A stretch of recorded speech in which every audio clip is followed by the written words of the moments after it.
Sarah Mitchell had always been a proud mother. Her twin daughters, Emma and Lily, were the light of her life. At 8 years old, they were bright, cheerful girls who loved to play in their backyard and help their mother with simple chores around the house. Their father, David, worked long hours at the construction site, but he always made time for his family in the evenings. The family lived in a modest 2-bedroom house on the outskirts of town. It wasn't much, but it was home. David had painted the girls' room a soft pink color, and Sarah had sewn curtains with little flowers on them. The twins shared everything: their toys, their clothes, and even their dreams of becoming teachers when they grew up. Everything changed on a cold Tuesday morning in November. Sarah had been feeling unwell for several days, complaining of severe headaches and dizziness. She tried to hide her symptoms from the girls, not wanting to worry them. David noticed his wife's pale complexion and insisted she see a doctor, but Sarah kept postponing the visit, saying she just needed rest. That Tuesday, while David was at work and the girls were at school, Sarah collapsed in the kitchen while preparing lunch. The neighbor, Mrs. Henderson, found her hours later when she came to return a borrowed cookbook. Sarah was unconscious and barely breathing. The ambulance rushed her to the county hospital, where doctors discovered she had suffered a severe stroke. When David received the call at the construction site, his world crumbled. He raced to the hospital, his hands shaking as he gripped the steering wheel. The doctor explained that Sarah's condition was critical. She had fallen into a coma, and there was no way to predict when or if she would wake up. The medical team would do everything possible, but David needed to prepare for the worst. The twins were still at school when David arrived at the hospital. He sat beside Sarah's bed, holding her hand and whispering prayers. Her face was peaceful, but the machines around her bed told a different story. Beeping monitors tracked her heartbeat and tubes helped her breathe. David had never felt so helpless in his entire life. When it was time to pick up Emma and Lily from school, David struggled to find the right words. How do you tell 2 8-year-old girls that their mother might never wake up? He decided to keep the explanation simple. Mommy was very sick and had to stay in the hospital for a while.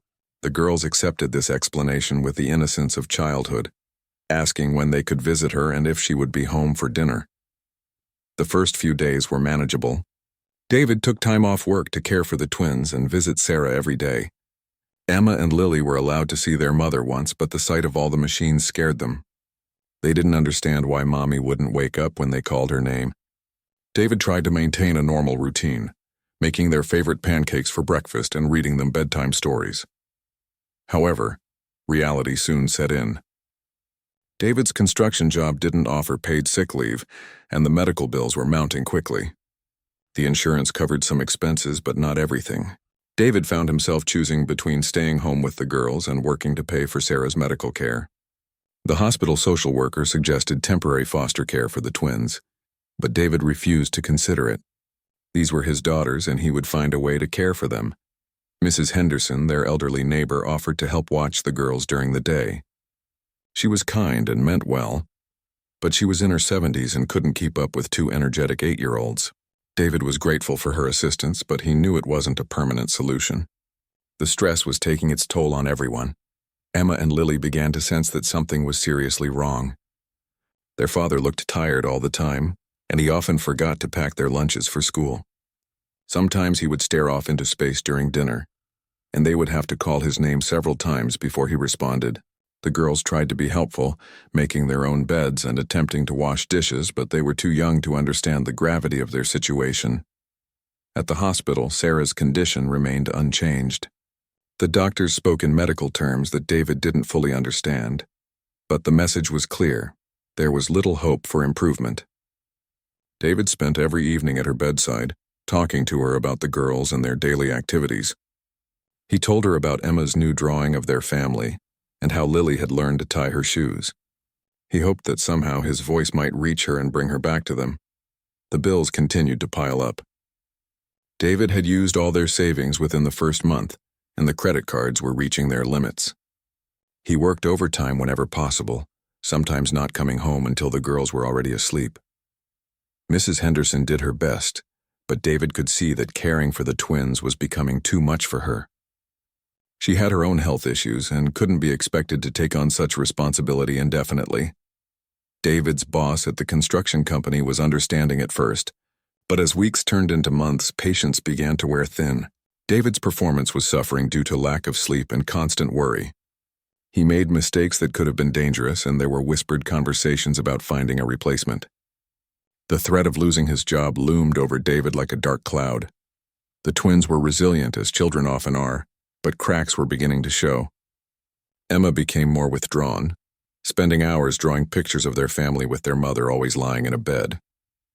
Lily developed a habit of setting a place for their mother at every meal, insisting that Mommy would be home soon.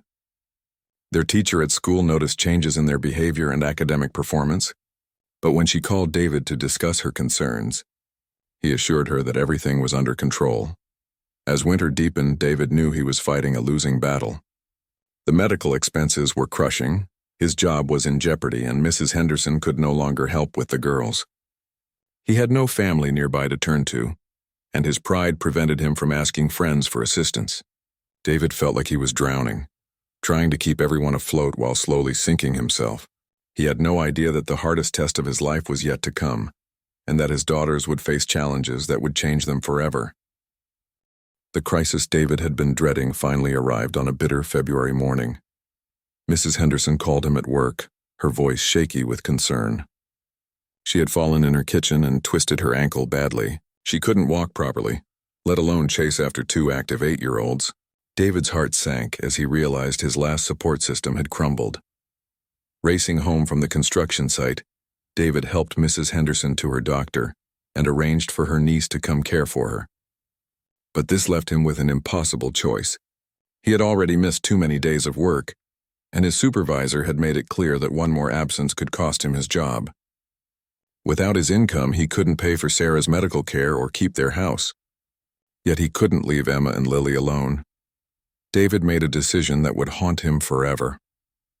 He told the girls that he had to work a special project that would require him to stay away for a few days. He stocked the kitchen with as much food as he could afford, showed them how to use the microwave safely, and made them promise to stay inside and not answer the door for anyone. Emma and Lily nodded solemnly, sensing the desperation in their father's voice even though they didn't fully understand the situation. The first day went surprisingly well. The twins ate cereal for breakfast and made peanut butter sandwiches for lunch. They played games, watched television, and even attempted to do some of their homework. Emma, being slightly more mature than her sister, took charge of making sure they followed their father's instructions.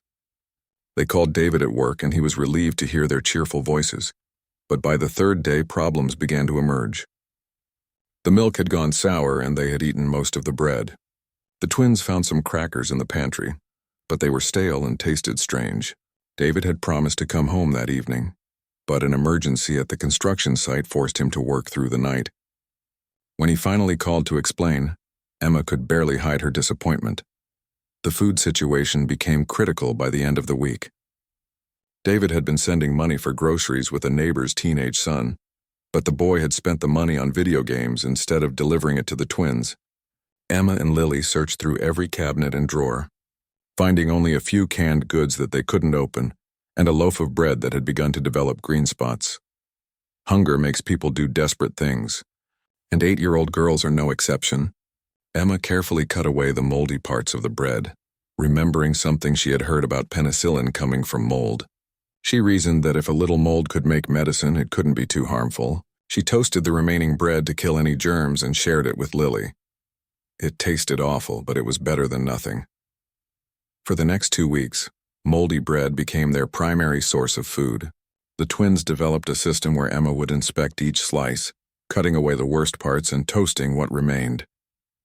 They drank water from the tap and shared the bread twice a day, pretending it was a special kind of toast their mother used to make. Lily, trusting her sister completely, never complained about the taste or questioned whether it was safe. David's situation at work had become increasingly unstable. The special project he had mentioned to the girls was actually his last chance to prove his value to the company.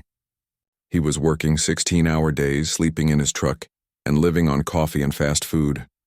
Every penny he earned went toward Sarah's medical bills and the rent on their house. He called the girls every day, but the conversations became shorter as Emma ran out of positive things to report.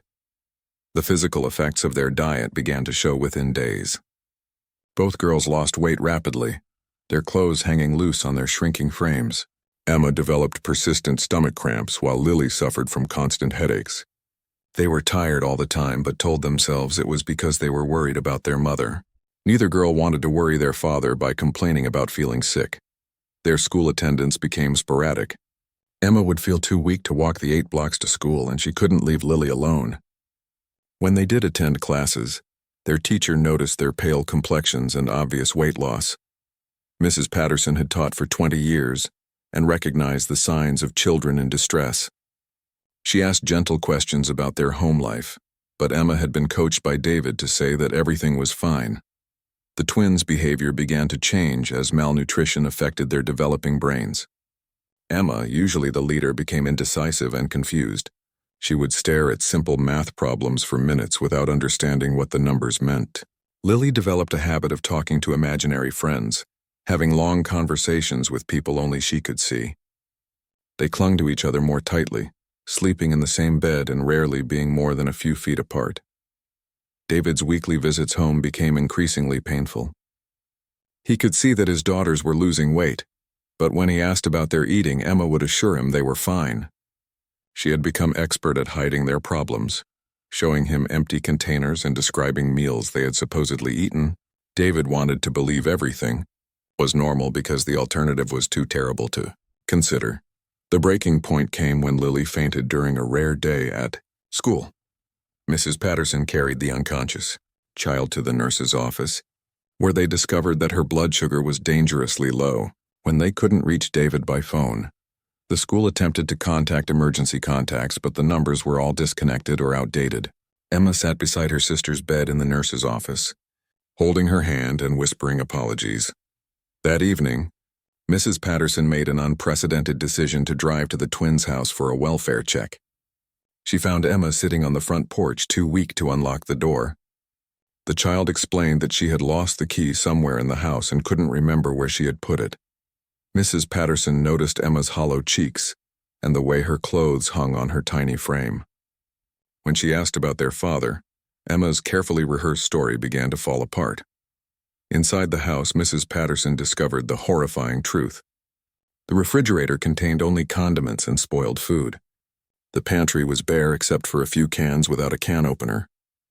On the kitchen counter, she found the remains of the moldy bread that had been the girls' only sustenance for weeks. The sight of the green, fuzzy slices made her stomach turn as she realized what these children had been forced to eat. Mrs. Patterson called the authorities immediately, but she also faced a dilemma. The system would likely separate the twins from their father, possibly forever. She had seen too many families destroyed by well-meaning interventions that caused more harm than good. As she waited for help to arrive, she held both girls close and promised them that everything would be okay, even though she wasn't sure it was a promise she could keep. The emergency response was swift and overwhelming. Within an hour of Mrs. Patterson's call, social workers, paramedics, and police officers filled the small house. Emma and Lily huddled together on their worn couch, frightened by the sudden invasion of strangers. They didn't understand why everyone seemed so upset about their situation. In their minds, they had been taking care of themselves quite well. The paramedics examined both girls with gentle efficiency. Emma's pulse was weak and irregular, while Lily showed signs of severe dehydration and malnutrition. Both children were underweight for their age, and their blood tests would later reveal dangerous deficiencies in essential vitamins and minerals. The lead paramedic, a father himself, struggled to maintain his professional composure as he prepared the girls for transport to the hospital. David received the call while operating a crane at the construction site. The social worker's words hit him like a physical blow. His daughters were being hospitalized for malnutrition and neglect. He abandoned his equipment and raced to the hospital, his mind reeling with guilt and fear. How had he let things get so bad? How had he failed to see that his little girls were slowly starving? At the county hospital, Emma and Lily were admitted to the pediatric ward. The medical team worked quickly to stabilize their condition, starting IV fluids and carefully monitoring their vital signs. Dr. Rodriguez, the attending physician, explained to David that refeeding syndrome was a real danger when treating severely malnourished children. Their bodies had adapted to starvation, and introducing food too quickly could cause organ failure or even death. The twins were confused by all the medical attention. They didn't understand why the doctors seemed so concerned about their diet of moldy bread. Emma tried to explain to the nurses that they had been very careful to cut away the worst parts, and that toasting the bread made it safer. The nursing staff exchanged worried glances, realizing that these children had been making life-or-death decisions that no 8-year-old should ever face. David sat beside their hospital beds, holding their small hands and fighting back tears. The girls were happy to see him, chattering about their day and asking when they could go home. They seemed oblivious to the severity of their condition, and David didn't have the heart to explain that they might not be going home with him. The social worker had been clear. The state would be investigating the family's situation thoroughly. Dr. Rodriguez pulled David aside for a private conversation that would change everything. The blood tests had revealed more than just malnutrition. Both girls showed signs of exposure to toxic mold, likely from the bread they had been eating. The mycotoxins from the mold had been slowly poisoning their systems, affecting their liver function and immune response. Emma's condition was particularly concerning, as she had been eating larger portions to ensure Lily got enough food. The news got worse. The mold exposure had the potential to cause long-term health problems, including learning disabilities and chronic fatigue. Dr. Rodriguez couldn't predict the full extent of the damage until the girls recovered and underwent more comprehensive testing. David felt like the world was collapsing around him. Not only had he failed to feed his children properly, but he had unknowingly allowed them to poison themselves. Sarah's condition at the hospital remained unchanged. David found himself running between two different wings of the same building, trying to be present for his wife while caring for his daughters. The irony wasn't lost on him. The place where his family's troubles had begun was now the only place where they might find healing. He spent sleepless nights in uncomfortable hospital chairs, watching over Emma and Lily while Sarah lay unconscious just floors away. The social worker assigned to their case was Margaret Foster, a veteran of the child welfare system who had seen every kind of family crisis imaginable. She was tough but fair, more interested in finding solutions than assigning blame. Margaret could see that David was a loving father who had made desperate choices in impossible circumstances. However, the law was clear. Children could not be returned to situations where their safety couldn't be guaranteed. Emma and Lily's recovery was slow but steady. Their bodies gradually readjusted to regular nutrition, and their energy levels began to improve. However, the psychological effects of their ordeal were becoming apparent. Emma had developed an intense fear of being hungry and would hoard food from her hospital meals. Lily suffered from nightmares about being alone and would panic if she couldn't see her sister for more than a few minutes. The hospital's child psychologist, Dr. Sarah Chen, began working with the twins to help them process their trauma. Through play therapy and gentle conversations, she learned about their experiences during those terrible weeks. The girls had created elaborate games to distract themselves from hunger, and they had taken turns being strong for each other when one felt weak. Their resilience was remarkable, but it came at a cost that wouldn't be fully understood for years. David's financial situation went from bad to impossible. Taking time off to be with the girls meant losing his job at the construction company. The medical bills for both Sarah and the twins were mounting rapidly, and he had no income to pay them. The hospital's financial counselor tried to help him navigate insurance claims and assistance programs, but the bureaucracy was overwhelming for someone under such stress. Margaret Foster presented David with several options, none of them appealing. The girls could be placed in temporary foster care while he got back on his feet, financially and emotionally. Alternatively, relatives could take custody if any were willing and able. David's parents had died years earlier, and Sarah's sister lived across the country with her own family struggles. The third option was for David to enter a family preservation program that would provide support but require intensive supervision and participation in parenting classes. The decision was made more complicated by Emma and Lily's medical needs. Both girls would require ongoing monitoring for the effects of mold exposure, specialized nutrition counseling, and psychological support. Any caregiver would need to understand their complex medical situation and be committed to their long-term recovery. David felt overwhelmed by the responsibility of making the right choice for his daughter's future. During one of his late-night vigils at the hospital, David made a discovery that would change everything. Emma had been having trouble sleeping, so he was reading to her from a children's book when Lily suddenly sat up in her bed. She was staring intently at something in the corner of the room, her face brightening with the first genuine smile David had seen in weeks. Following her gaze, David saw nothing but shadows and medical equipment. But Lily was pointing excitedly and whispering, "Look, Emma, it's the dog from our dreams." Emma rubbed her eyes and looked where her sister was pointing. Soon both girls were animated in a way they hadn't been since their ordeal began. They described a golden retriever that only they could see, a dog that had been visiting them in their dreams and helping them stay brave during the hardest times.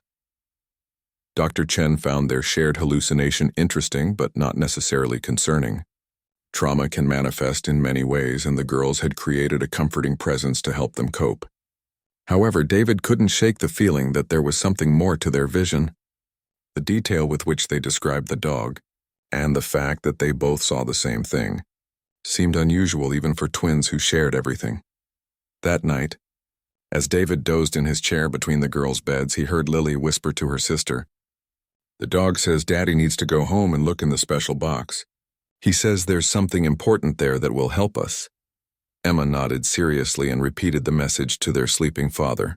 David stirred, catching just enough of their conversation to wonder what they were talking about.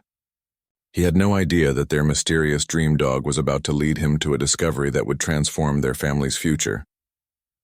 The following morning, David couldn't stop thinking about the girl's mysterious message about a special box at home. He had been so focused on the crisis at hand that he hadn't been to their house properly in weeks, only stopping by briefly to grab clothes and check the mail. The twins kept insisting that the golden dog in their dreams had told them something important was waiting there, something that would help their family. Dr. Chen encouraged David to explore what the girls were talking about, explaining that sometimes children process information differently than adults and might notice details that grown-ups miss. Even if it was just part of their coping mechanism, engaging with their story might help their psychological recovery. Margaret Foster agreed to accompany David to the house for an official inspection anyway, so he decided to look for this mysterious box the girls mentioned. Walking through their small home felt surreal after everything that had happened. The house still smelled faintly of the moldy bread, and David felt sick seeing the evidence of his daughter's desperation scattered throughout the kitchen. Margaret made notes about necessary repairs and safety improvements while David wandered through the rooms, trying to think like an 8-year-old. What would Emma and Lily consider a special box? In their bedroom, David found the usual collection of toy boxes and storage containers, but nothing seemed particularly special or hidden. He checked his own bedroom, the closets, and even the basement, growing more frustrated by the minute. Margaret watched him search with patient curiosity, occasionally asking what he was looking for. David felt foolish explaining about the dream dog and the special box, but Margaret had seen stranger things in her career. It was when David entered Sarah's small home office that he noticed something odd. Sarah had always been meticulous about organization, but her desk looked different somehow. Papers were scattered in a way that didn't match her usual habits, and one of the desk drawers was slightly open. David remembered that the house had been searched by emergency responders. But this seemed like more than just official disruption. Behind Sarah's desk, wedged between the wall and a filing cabinet, David found a small wooden memory box that Sarah's grandmother had given her years ago. It was decorated with painted roses and had always held their most important documents: birth certificates, social security cards, and their marriage license. David had forgotten about it entirely during the chaos of recent months. Inside the box, beneath the expected papers, David discovered something that made his hands shake. There was a life insurance policy for Sarah that he had never seen before. She must have purchased it through her part-time job at the library, never mentioning it because she was always modest about money matters. The policy was for $50,000, enough to cover her medical expenses and provide some stability for the family during this crisis. But there was more. Wrapped carefully in tissue paper was a letter addressed to David in Sarah's handwriting. The envelope was sealed, but it was marked, "To be opened if something happens to me." David's heart pounded as he realized Sarah had somehow anticipated that she might become unable to care for their family. With Margaret's permission, he opened the letter with trembling fingers. Sarah's letter was dated just 2 weeks before her stroke, and reading it felt like hearing her voice again. She wrote about feeling unwell and having strange premonitions about her health. More importantly, she revealed several financial resources that David knew nothing about. She had been secretly saving money from her library job, hiding it in a separate account that she jokingly called her rainy day fund. She had also been paying into a small investment account that her grandfather had started for her years ago. The letter contained account numbers, passwords, and detailed instructions about how to access these funds. Sarah estimated that between the life insurance policy and the savings accounts, there was nearly $75,000 available to care for their family. She had been planning to tell David about these preparations when she felt better, never imagining that her stroke would come so suddenly and severely. David sat on the floor of Sarah's office, crying as he read her final words of love and encouragement. She had written about how proud she was of him as a father and husband, and how confident she felt that he would find a way to care for Emma and Lily no matter what happened. She reminded him that their daughters were strong and resilient, just like their parents, and that love would see them through any challenge. Margaret Foster reviewed the documents with professional interest. The insurance policy was legitimate and current, with premiums automatically deducted from Sarah's library paycheck. The bank statements showed consistent deposits over several years, proving that Sarah had been quietly building financial security for her family. This discovery completely changed the family's situation and would significantly impact the custody evaluation. Racing back to the hospital, David felt hope for the first time in months. Emma and Lily were playing a quiet card game when he burst into their room, his face bright with excitement. He told them about finding the special box and how their dream dog had led him to something that would help their family. The girls exchanged knowing looks, as if they had expected this outcome all along. Dr. Rodriguez reviewed the family's new financial situation with cautious optimism. With proper resources, David could afford to take time off work to care for the girls during their recovery. He could hire professional help for their medical needs and ensure they received the specialized nutrition and psychological support they required. Most importantly, he could pay for Sarah's continued medical care without sacrificing his children's well-being. Margaret Foster scheduled a family meeting to discuss the new options available to them. The discovery of Sarah's financial planning demonstrated her responsibility and foresight, qualities that suggested the family had been stable before the medical crisis.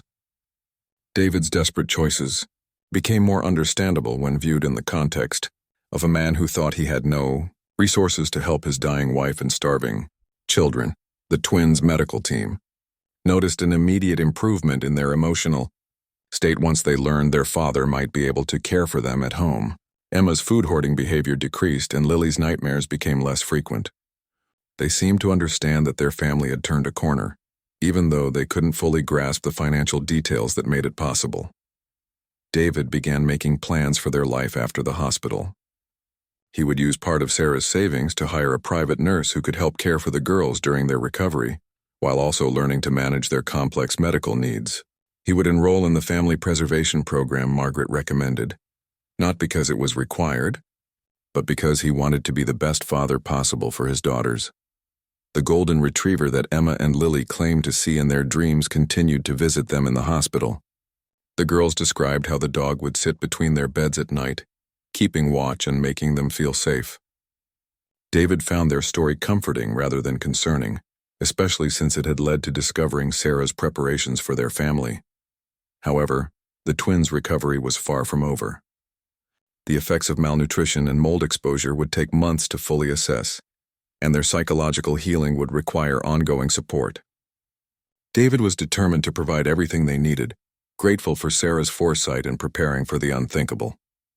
He had no idea that their mysterious canine guardian would soon reveal even more secrets that would challenge everything he thought he knew about his wife and family. 2 weeks later, Emma and Lily were finally healthy enough to be discharged from the hospital. Their blood work had improved dramatically, and Dr. Rodriguez was cautiously optimistic about their recovery. David had used Sarah's savings to hire Maria Santos, a registered nurse who specialized in pediatric nutrition and trauma recovery. Maria would live with them temporarily, helping the girls readjust to normal eating patterns while teaching David how to manage their ongoing medical needs. The house felt different when they returned home. David had spent several days cleaning and reorganizing, removing all traces of their desperate time alone.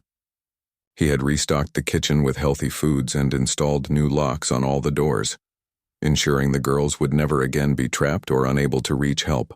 Most importantly, he had arranged for backup caregivers and emergency contacts, creating the support network they should have had from the beginning. Emma and Lily seemed smaller in their own home than they had in the hospital. They moved cautiously through rooms that had once been familiar, as if seeing everything with new eyes. Maria observed their behavior carefully, noting how they stayed close together and frequently checked the kitchen to make sure food was still available. These were normal responses to their trauma, but they would need time and patience to heal. The golden retriever that the girls claimed to see had followed them home from the hospital.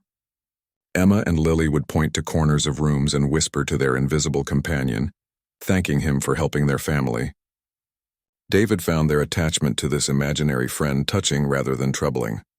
Dr. Chen had explained that children often create protective figures to help them cope with trauma. And as long as the girls understood the difference between imagination and reality, there was no cause for concern. However, something strange happened on their third night home. David was awakened by the sound of the girls talking excitedly in their bedroom. When he went to check on them, he found them sitting up in bed, both staring intently at the same empty corner of the room. They were having a detailed conversation with someone only they could see, asking questions and nodding as if receiving answers. "What's the dog telling you tonight?" David asked gently, sitting on the edge of Emma's bed. The twins looked at each other with the special communication that only twins share. Then Emma spoke for both of them. "He says Mommy isn't really sleeping," Emma whispered. "He says she's trapped somewhere and needs our help to find her way back. He wants to show us something important about Mommy that will help her wake up." David felt a chill run down his spine. The girls had never talked about their mother being trapped before, and their description was oddly specific. Lily nodded seriously and added, "The dog says Mommy left clues for us, but grown-ups don't know how to look for them. He says we have to be very careful and very quiet when we look." Maria, who had been listening from the doorway, suggested that they explore what the girls were talking about. As a pediatric nurse, she had learned to pay attention when children exhibited unusual behavior or claimed to know things they shouldn't. Sometimes trauma could heighten a child's perception in unexpected ways, and it was worth investigating rather than dismissing their concerns. The next morning, Emma and Lily led David and Maria on what they called a treasure hunt through the house. They moved with purpose, checking areas that David had overlooked during his previous searches. In Sarah's closet, behind her winter coats, Emma found a small notebook that had been tucked into a shoebox.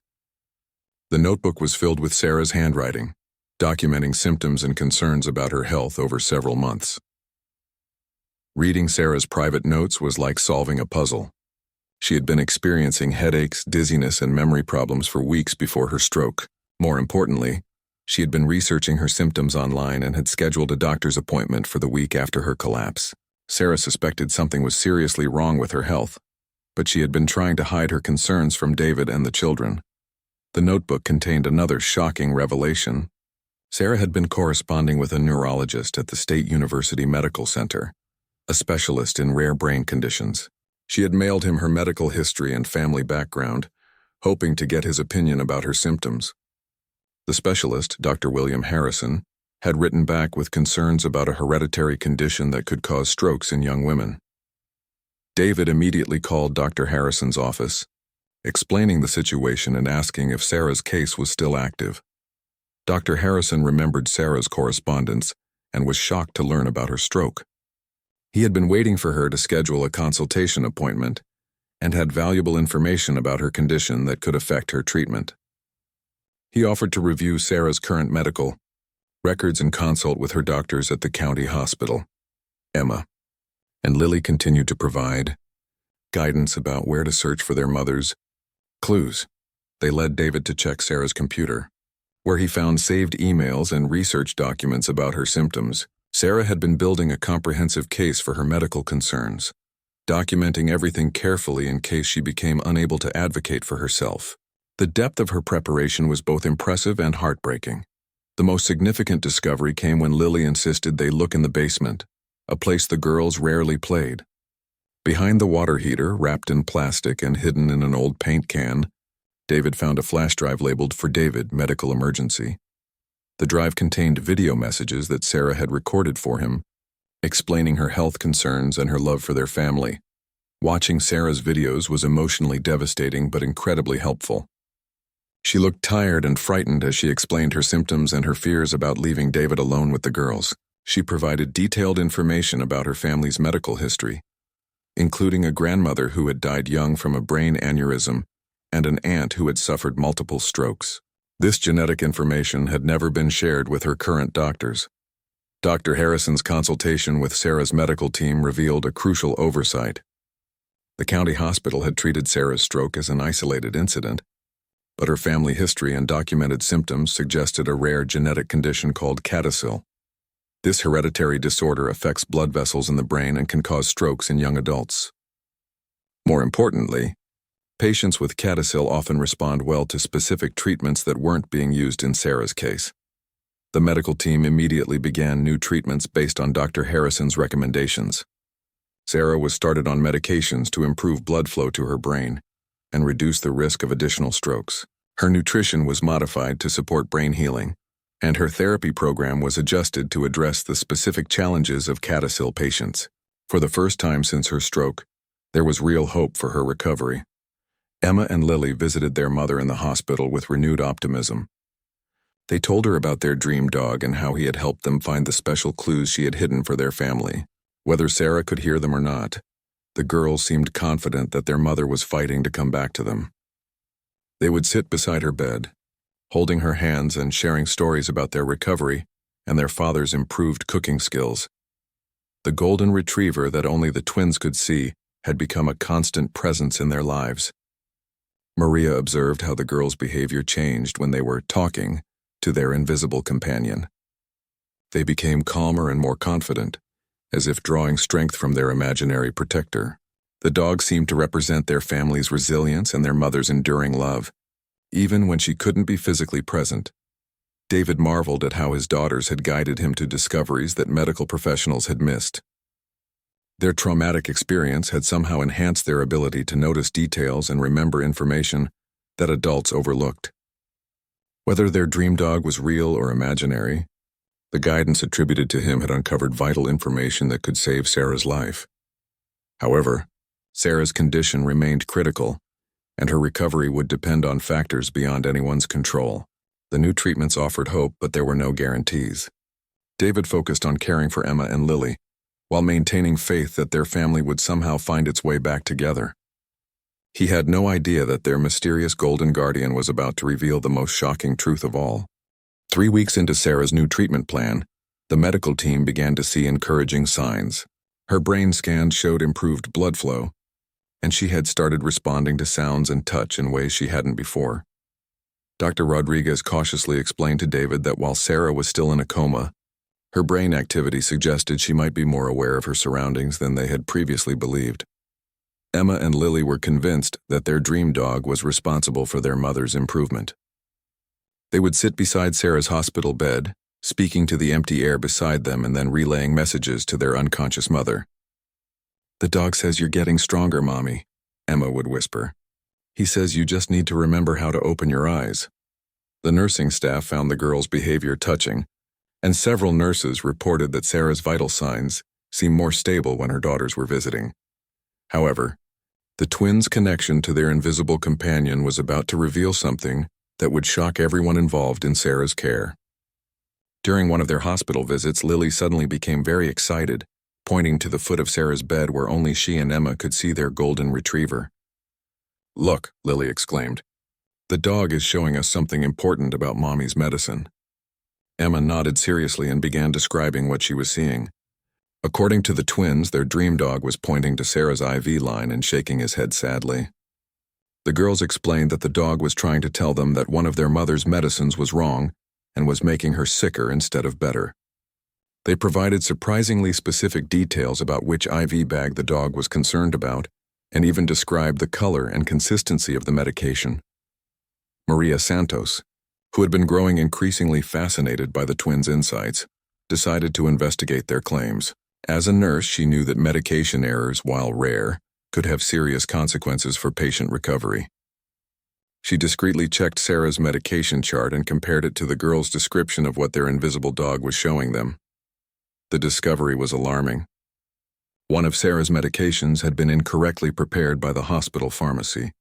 Instead of receiving a blood thinner at the prescribed dosage, Sarah had been getting nearly double the amount due to a concentration error. This overdose was preventing her blood from clotting properly and could be interfering with her brain's ability to heal from the stroke.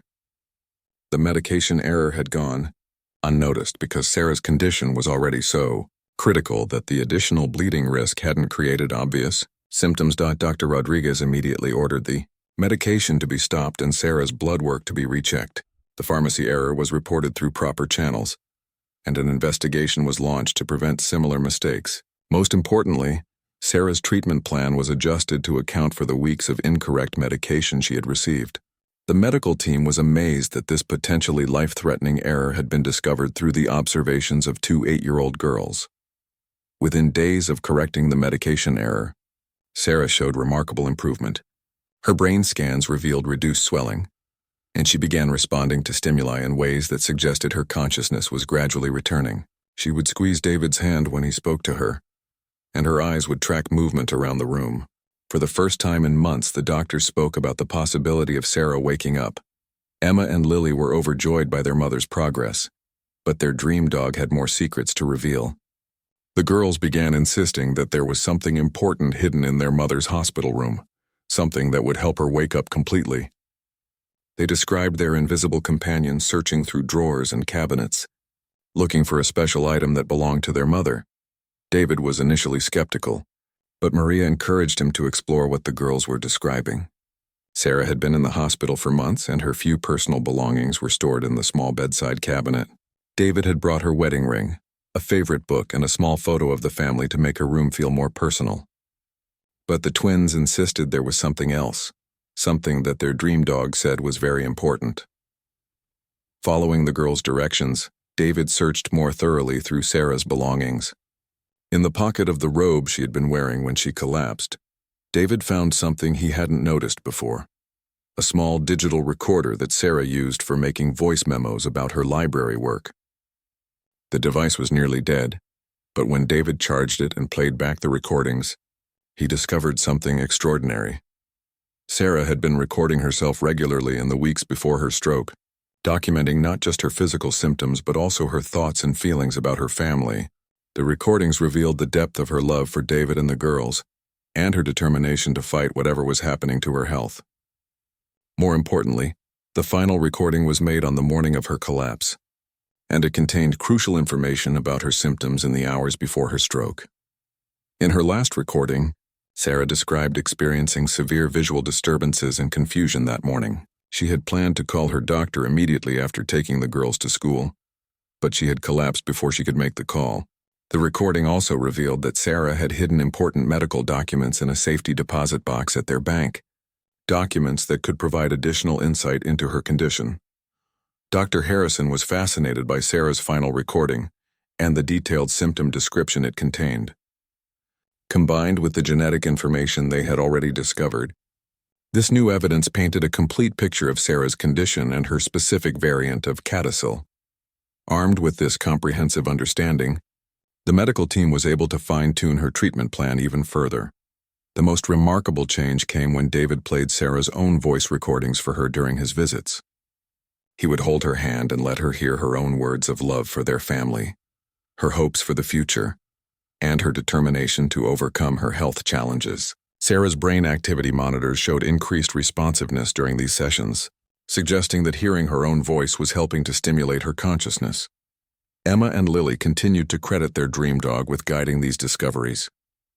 They would thank their invisible companion each night for helping their family find the truth about their mother's condition. Maria had stopped questioning the twins' claims about their mysterious guardian, noting that every message from the dog had led to genuine breakthroughs in Sarah's care. The hospital staff began to view the twins' visits as an important part of Sarah's treatment. The girls would arrive with specific instructions from their dream dog about where to touch their mother or what to say to her. Whether these actions had any medical benefit or not, they seemed to provide comfort to both Sarah and her daughters. The nurses noticed that Sarah's vital signs were consistently better after the twins' visits. Dr. Rodriguez scheduled a family meeting to discuss Sarah's improved prognosis. While she was still in a coma, her brain function had improved dramatically, and there were signs that consciousness might be returning gradually. The correction of the medication, error, and the optimization of her treatment based on the newly discovered information had given Sarah the best possible chance for recovery. David felt overwhelmed by gratitude for his daughter's mysterious insights and their unwavering faith in their mother's recovery.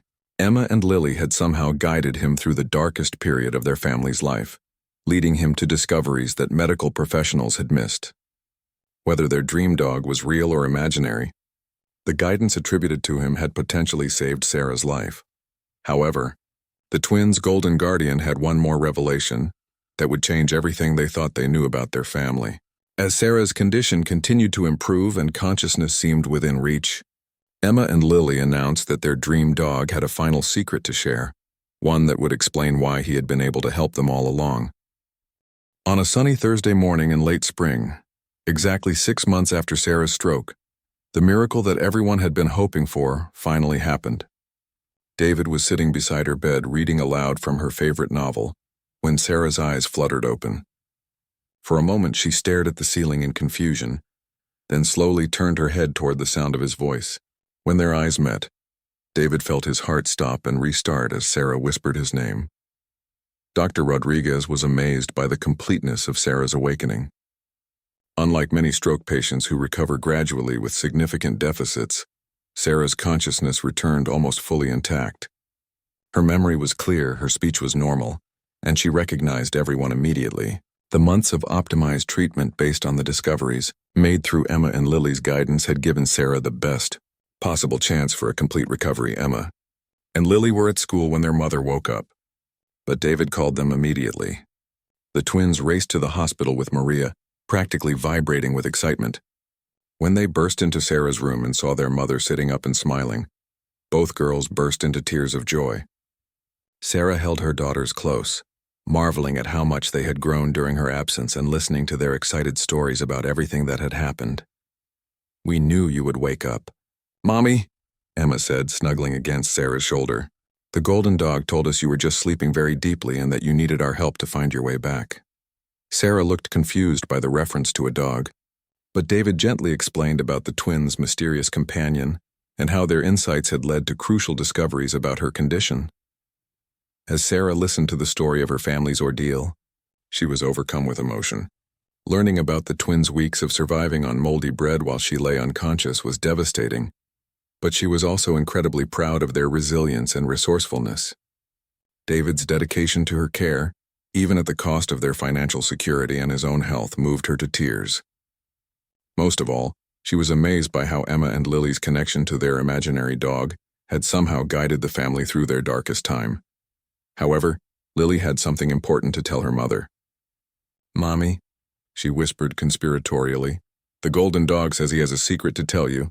He says you knew him before, but you forgot because you were so sick. He wants you to remember something special about when you were little like us." Sarah frowned, trying to understand what her daughter meant. Then suddenly a memory surfaced from her childhood, a memory she hadn't thought about in decades. When she was 8 years old, the same age as her twins, Sarah had owned a golden retriever named Rusty. The dog had been her constant companion and protector, sleeping beside her bed and following her everywhere. Rusty had died when Sarah was 10, and the loss had been so painful that she had tried to forget about him entirely. "Oh my goodness," Sarah breathed, tears streaming down her face. "Rusty. I had a golden retriever named Rusty when I was your age. He was the most wonderful dog in the world, and he always seemed to know when I was scared or sad. He would appear whenever I needed him most." Emma and Lily exchanged knowing looks, as if this revelation confirmed something they had suspected all along. Dr. Chen, the child psychologist, was fascinated by this development. She explained that it wasn't uncommon for people under extreme stress to subconsciously remember comforting figures from their past. Emma and Lily, desperate for protection and guidance during their trauma, might have somehow tapped into their mother's childhood memories of her beloved pet. Whether through genetic memory, spiritual connection, or simply the powerful bond between mother and daughters, the twins had found a way to access the comfort and wisdom that Rusty had once provided to Sarah. As Sarah's recovery progressed over the following weeks, she began to remember more details about her childhood with Rusty. The dog had been remarkably intelligent and intuitive, often seeming to understand Sarah's needs before she expressed them. Her grandmother used to say that Rusty was Sarah's guardian angel in dog form, sent to protect her during her formative years. When Rusty died, Sarah's grandmother had promised that his spirit would always watch over their family. The twins listened to these stories with rapt attention, nodding as if they recognized the dog their mother was describing.